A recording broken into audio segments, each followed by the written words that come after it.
তাহলেই এই সমস্যার সমাধান হবে।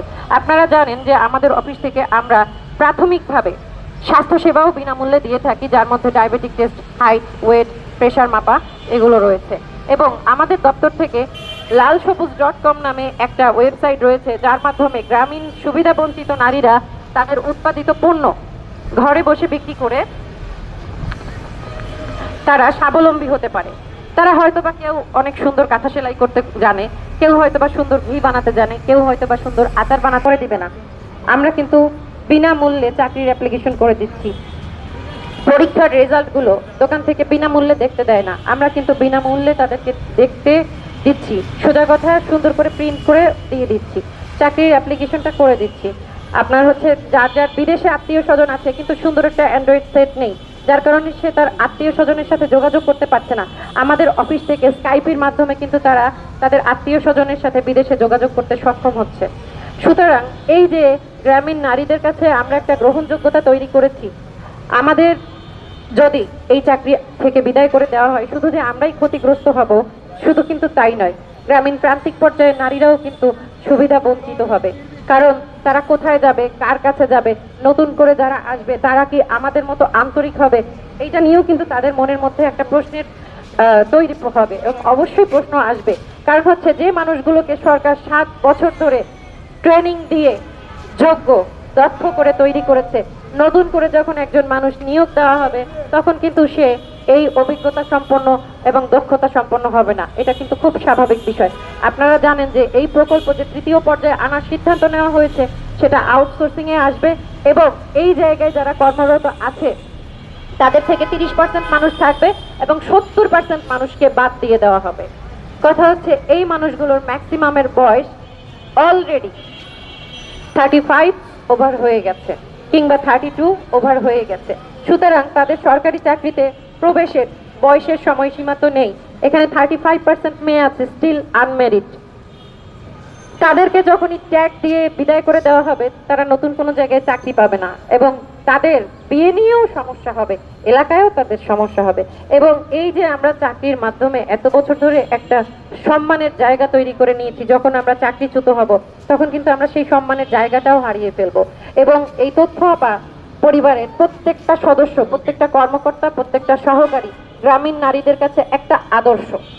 কারণ হচ্ছে ওনারা আমাদেরকে দেখে ওনারা স্বপ্ন দেখে যে নারীরা স্বাবলম্বী হলে কত সুযোগ সুবিধা হয় এবং তাদের স্বাবলম্বীর ক্ষেত্রে আমরা কি ভূমিকা রাখি, ওনারা কিন্তু আমাদের উপরে নির্ভরশীল। এই যে তথ্য আপা, এই শব্দটা নিয়ে অনেকের মধ্যে ভুল একটা ধারণা আছে যে আপা কেন, এইটার একটা ব্যাখ্যা আমি দিতে চাই। আপা শব্দটা হচ্ছে আপন। একজন কর্মকর্তা সে যখন স্যার কিংবা ম্যাডাম তাকে সম্বোধন করতে হবে, ওই যে গ্রামের নারী সে এসে তার কাছে তার মনের বক্তব্য, মনের ভাব একজন পুরুষ অফিসারের কাছে মানে ওইভাবে করে এক্সপ্লেইন করতে পারে না ঠিক যেভাবে আমাদের কাছে সম্ভব। এবং যখন আপা ডাকটা তাদের শোনায়, তার মানে একে স্যারও ডাকতে হয় না, ম্যাডামও ডাকতে হয় না, এ আপা, এ আমার আপন। এবং আমরা তথ্য যেহেতু সরবরাহ করছি তাই আমাদেরকে তথ্য আপা বলা হয়। এই আপার সাথে অন্য কোনো নামকরণের কোনো সুযোগ নেই বা অন্য কিছুকে মিলানোর কোনো সুযোগ নেই। আমরা তথ্য পৌঁছে দেই তাই আমরা তথ্য আপা। এবং আমরা অন্য কোনো দলের সাথেও যুক্ত নই, আমরা পরীক্ষার মাধ্যমে এসেছি। আমরা মাননীয় প্রধান উপদেষ্টা এবং আমাদের উপদেষ্টা মহোদয়কে আপনাদের মাধ্যমে জানাতে চাই যে আমরা যখন পরীক্ষা দিয়েছি আমাদের মেধাক্রম তৈরি হয়েছে, সেই মেধাক্রম অনুসারে আমাদের সিভি প্রধান কার্যালয়ে সংরক্ষিত আছে এবং প্রত্যেকটা সিভি আপনারা যদি ভেরিফাই করতে চান, পুলিশের এনএসআই রয়েছে, ডিজিএফআই রয়েছে, গোয়েন্দা বিভাগ রয়েছে, আপনাদের সময় লাগবে মাত্র 2 দিন এবং আপনারা খুব সহজে বের করতে পারবেন যে এই মেয়েগুলো কেউ স্টুডেন্ট অবস্থায় রাজনীতির সাথে জড়িত ছিল কিনা। আপনারা যদি বের করতে পারেন তাদেরকে বের করে দেন, কিন্তু যদি 10টা মেয়েও বের করতে পারেন সেই 10 জনের জন্য এই 1476 জন নারীর জীবনকে আপনারা কেন দুর্বিষহ করে তুলবেন, কেন তাদেরকে তাদের অবস্থানচ্যুত করবেন, কেন তাদেরকে চাকরি বিমুখ করবেন, কেন তাদেরকে বেকার করবেন। আমাদের মাননীয় প্রধান উপদেষ্টা মহোদয় যেখানে প্রত্যেকটা মানুষকে বেকার শূন্য, বেকার মুক্ত করতে চাচ্ছেন, সেখানে আপনারা এতগুলো নারীকে কেন দক্ষ হওয়ার পরেও তাদেরকে বেকার করার ভার আপনারা নিজেদের হাতে তুলে নিচ্ছেন? এটা আমাদের তরফ থেকে আপনাদের উপরে একটা আমাদের প্রশ্ন। আপনারা জানেন যে যখন কোনো চাকরির সার্কুলার দেওয়া হয়, সার্কুলারের মধ্যে যেটা বেতন উল্লেখ করা থাকে সেইটাই কিন্তু আমরা বেতন পাবো, এইটাই কিন্তু আমরা জানি। এবং চাকরির সার্কুলারগুলোতে যদি কখনো স্থান ভেদে বেতন ভিন্ন হয় সেটা অবশ্যই উল্লেখ করা থাকে। কিন্তু আমাদের এই চাকরির সর্বশেষ যে নিয়োগের যে সার্কুলার এসেছে 2023 সাল পর্যন্ত, তখন পর্যন্ত কিন্তু আমাদের বেতনের সার্কুলার এসেছে সর্বসাকুল্য বেতন 27,100 টাকা এবং 17,045 টাকা। কিন্তু এই বেতনটাও আমাদের প্রদান করা হয়নি, এটাও আমাদেরকে ঠকানো হয়েছে।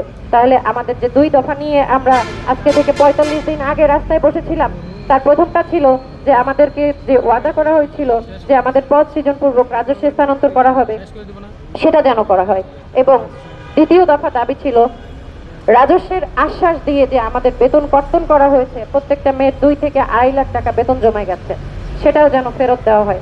কারণ আমরা জানি যে সরকারি চাকরির বিধি অনুসারে যদি আমাকে 1 টাকা আমার বেতন থেকে কেটে নিতে হয়, সেটার জন্য একটা চিঠি দিতে হবে যে এই কারণে আপনার বেতন কর্তন করা হলো। কিন্তু আমরা চাকরির 7 বছর বসেও এরকম কোনো চিঠি পাইনি। সুতরাং আমরা এই টাকা ফেরত পাওয়ার দাবিদার বলে মনে করি। এবং এখানে আমরা শুধু যে বেতন নিয়ে কর্তন করা হচ্ছে তাই নয়, সাথে আমরা বিভিন্ন ধরনের ভাতাও পাই। যেমন মনে করেন চর ভাতা রয়েছে, হাওর ভাতা রয়েছে, পাহাড়ি ভাতা রয়েছে, দ্বীপ ভাতা রয়েছে, যাতায়াত ভাতা রয়েছে, শিক্ষা সহায়ক ভাতা রয়েছে। আমি এই প্রকল্পে চাকরি করি 7 বছর, আমার সন্তান রয়েছে যে 7 বছর ধরে স্কুলে পড়ুয়া, যে স্কুলে যাচ্ছে, তার মানে তার জন্য প্রতি মাসে 500 টাকা করে আমি মাসোহারা পাই। কিন্তু এখানে মাত্র 2 বছর আমরা পেয়েছি, বাকি 5 বছরের টাকা আমরা পাইনি। তো এই ধরনের অনেক ভাতাও আমাদের প্রাপ্য রয়েছে, আমরা সবকিছু সেগুলো ফেরত চাচ্ছি। আমরা মাননীয় প্রধান উপদেষ্টা মহোদয় এবং আমাদের উপদেষ্টা মহোদয়ের কাছে বিনীত অনুরোধ জানাবো যে আপনারা আমাদের সাথে যেটা কথা ছিল সেই কথাগুলো রাখুন, সেই কথাগুলো অনুসারেই কাজ করুন এবং আমাদেরকে এভাবে বেকার করে দিবেন না। আমাদের মাঝখানে আজকে উপস্থিত আছে, আপনারা জানেন যে সরকারি চাকরি